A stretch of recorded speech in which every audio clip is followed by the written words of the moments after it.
This is my channel, and today we'll be discussing what would happen if our protagonist Tanjiro was a hybrid.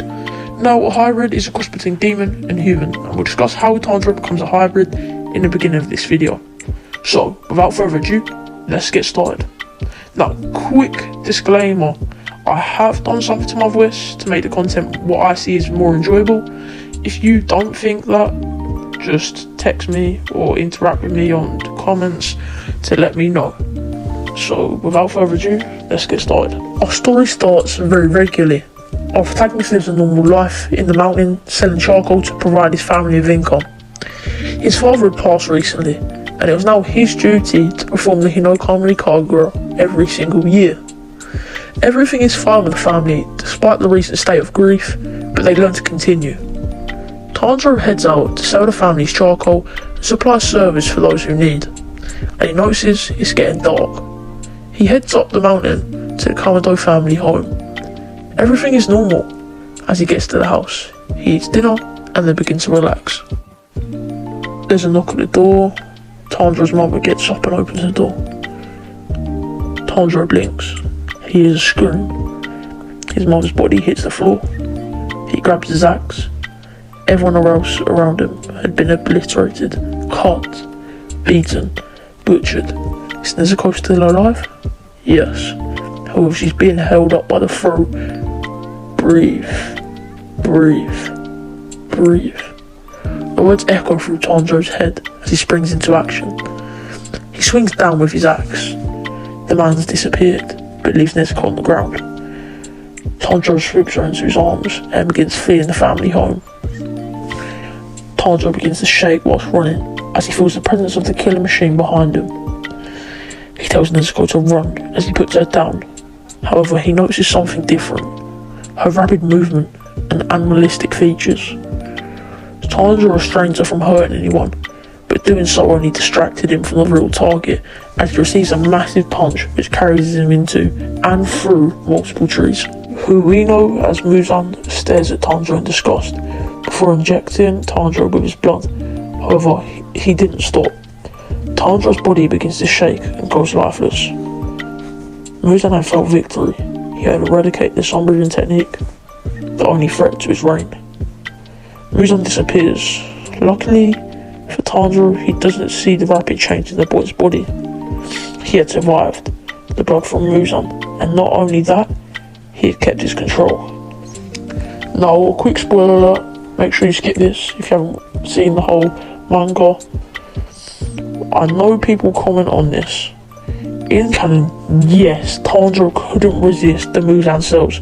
However, Muzan had injected him with all of Muzan's blood, practically fusing himself with Tanjiro. Whereas in this what if, he gives him a lot less, which I believe he'd be able to resist. Now you may ask, how does a demon join the demon slaying corpse? The point is that he is a hybrid. He's able to keep his humanity, resistance to the sun, and wisteria poison. He's still called a human. This is kind of like Genya's state, where he devours demons and he partially becomes or gets their powers. Whereas it's more of a permanent state in this case. So yeah, Tanjiro wakes up, and sadly I don't see a scenario where Nezuko is alive.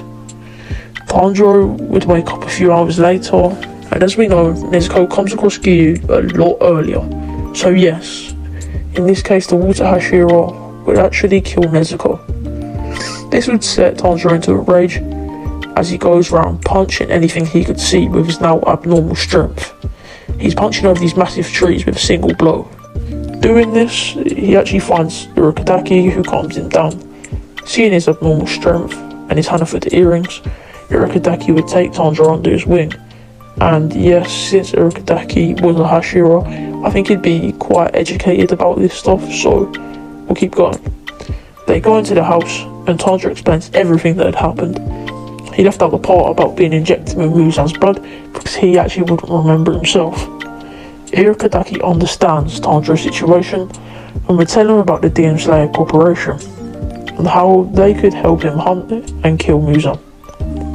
Now, considering Tanjiro has practically infinite stamina levels, regeneration, with normal strength, and even potentially a blood demon art in future parts, I would say the training is a lot easier for him. Knowing this, Irukandaki would increase the harshness, pushing the hybrid slayer to his limits.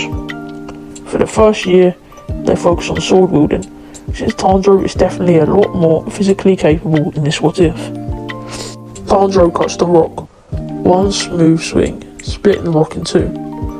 Due to Tanjiro's physical capabilities, this boulder would not be a struggle. Irukandaki was shocked.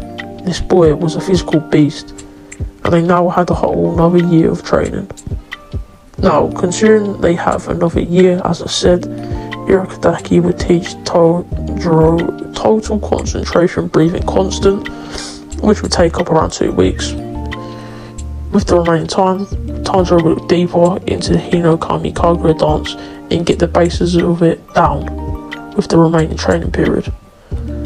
We now reach final selection, where we see Tanjiro and the other contestants. In this what if, Tanjiro has no remorse whatsoever for demons, as he assumed that Muzan was the person who killed Nezuko, and he now knows Muzan was the Demon King. Final selection begins, and with Tanjiro's keen sense of smell and extreme physical capabilities, he wipes out demon after demon, constantly. This is Tanjiro's turn to get back at the demons, dissecting them limb from limb, until finally decapitating them. This would go on for the whole exam. He had no reason to stop for a break with his limitless stamina and his hunger to kill demons.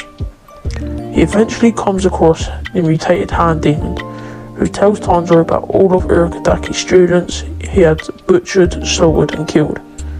Tanjiro is infuriated and begins to make the mutated demon suffer.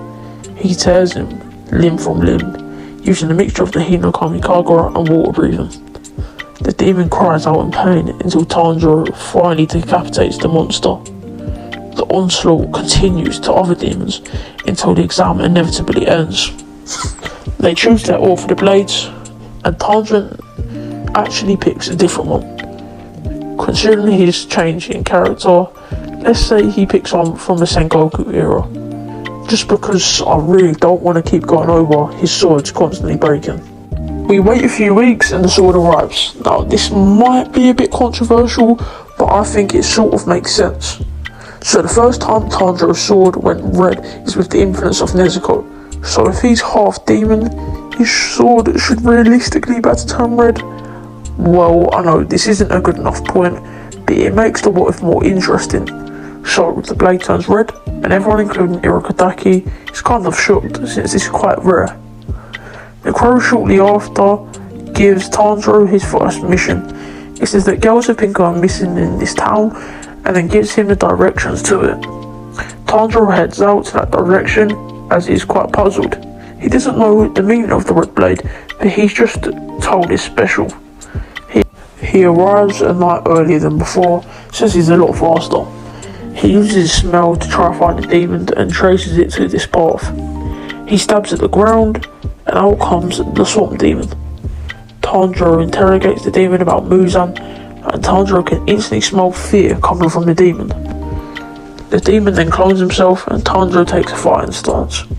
Tanjiro shouts, "Second form, clear blue sky," as a spiral of fire comes from his sword, decapitating the swamp demon and his clones at the same time. Tanjiro relaxes in victory, and his next mission doesn't come until a few days later. There has been demon sightings in the unfamiliar city of Tokyo. Tanjiro heads up there at top speeds, and as he gets closer, he realizes something. That awful stench from all those years ago. The reason he became a demon slayer. Muzan Kitsubuji was in Tokyo. He ran at top speeds, and in a flash, cut Muzan's left leg off. He rebounded off the wall and sprang at Muzan head on. It was definitely him, but he had a child. In this brief moment of shock, Tanjiro is sent into a wall, knocking him out. Muzan was shocked. How was the boy still alive, and what was that technique? The unconscious Tanjiro is taken back to Tamayo's hideout, where they are found out by the Tamori and Arrow Demon. In this case, they are both stronger since Muzan thought he had killed off the bloodline a few years ago, so he had given them both more blood. This blood was enough to make them both just below the Spider Demon's father, I'd say, which gave Inosuke a struggle later on in the series. Tanjiro springs into action, and since he is a hybrid, he can actually see the arrows. He's caught off guard, and a Tamari ball takes his foot off. However, in an instant, it's regenerated. This is probably about quicker than the lower ranks of the upper moon's healing, which is really fast, as we know. Tanjiro was on the defense, as he dodged the incoming Tamari balls and the arrows. Tanjiro shouts, water breathing, full form, striking tired. The Tamari demon had been decapitated in an instant. Fear was struck into the heart of the arrow demon as he panicked. He sent tons of attacks at Tanjiro, but he constantly dodged.